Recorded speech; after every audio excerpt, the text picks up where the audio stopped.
Hello class and welcome to our video review of the reading and writing about literature, criticisms and theories with relation specifically to our extended definition essay number 3.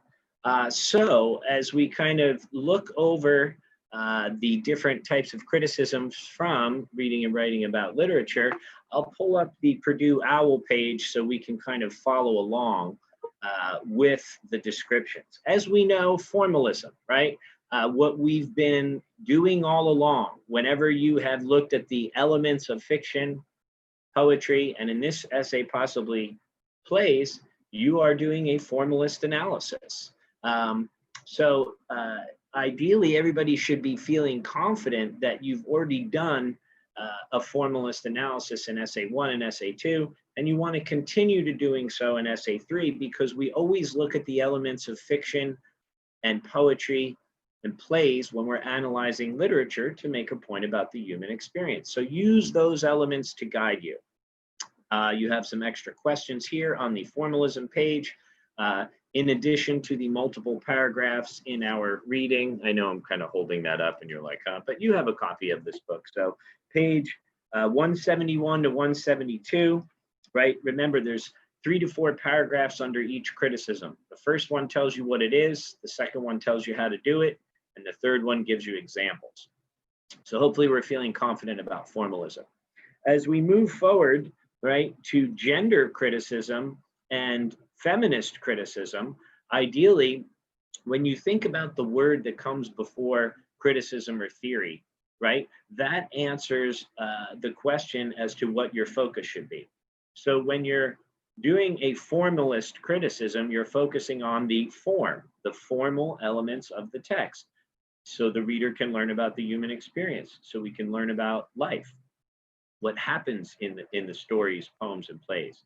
Well, now the question therein lies, as you're analyzing the stories, poems, and plays, what do we learn about queer theory? What do we learn about gender, gender studies, gender identity? So many of you probably have already been doing a gender criticism with essays 1 and 2, if you looked at the gender of the characters and how that in any way, shape, or form influenced their beliefs, right? Their motivations, their behaviors, and their actions. So when you're doing those character analyses, gender and things related to identity, whether it's gender identity,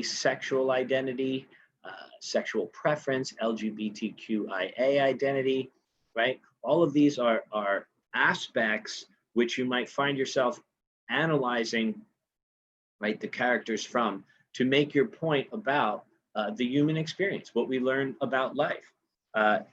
Next up, we have Marxist criticism on pages 173 to 174. And just make sure that you're aware that with Marxist criticism, right, you're focusing on tenets of Marxist philosophy, right? And those ideas are what?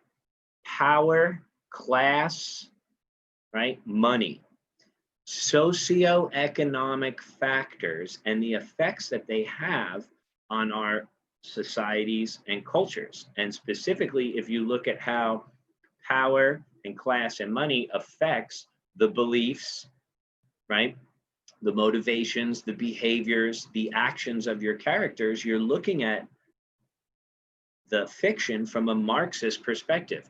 A lot of characters literally get away with crimes because of their social status, because of their power.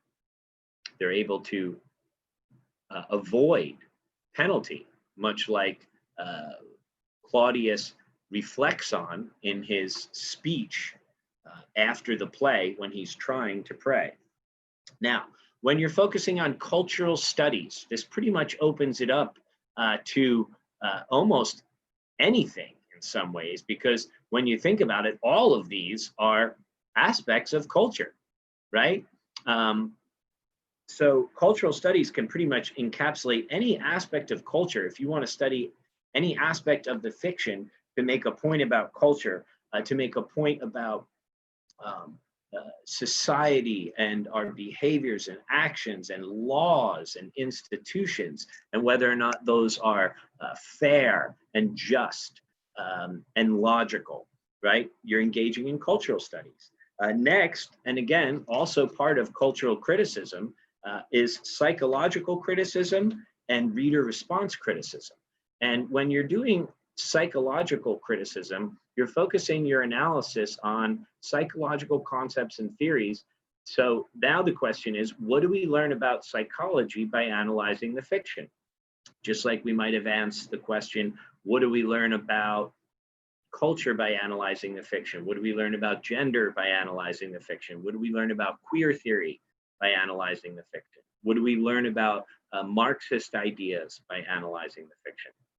So if you want to write about depression, right, or identity or addiction, or in some ways maturity, I think all of the abstract ideas from the list of paper topics in writing logically, thinking critically, those abstract terms that become the issue, the theme, if you would, that you're going to analyze as you extend the definition, I think they all could be looked at from a psychological perspective. And whenever you bring in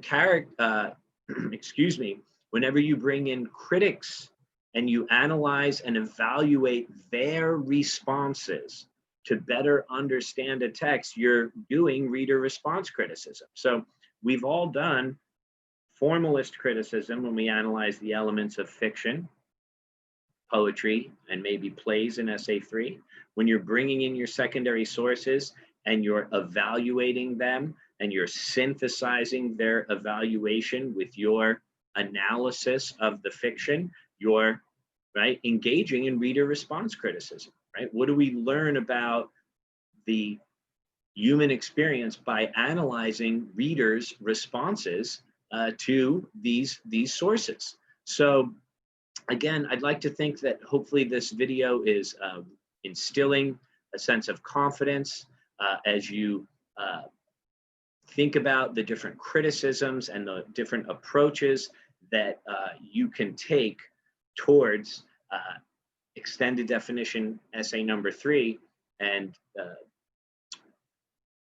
explaining, right, your more specific definitions that go beyond the abstract meaning of the term to fulfill not just your learning requirements, right, but to create that academic argument, that carefully structured research. So hopefully the Purdue site is another resource for you all to use as you are examining the literary theory and schools of criticism, just as our reading and writing about literature is an excellent source for that as well. So please make sure to contact me if you have any questions. I hope you find this video helpful, and thanks for watching and listening.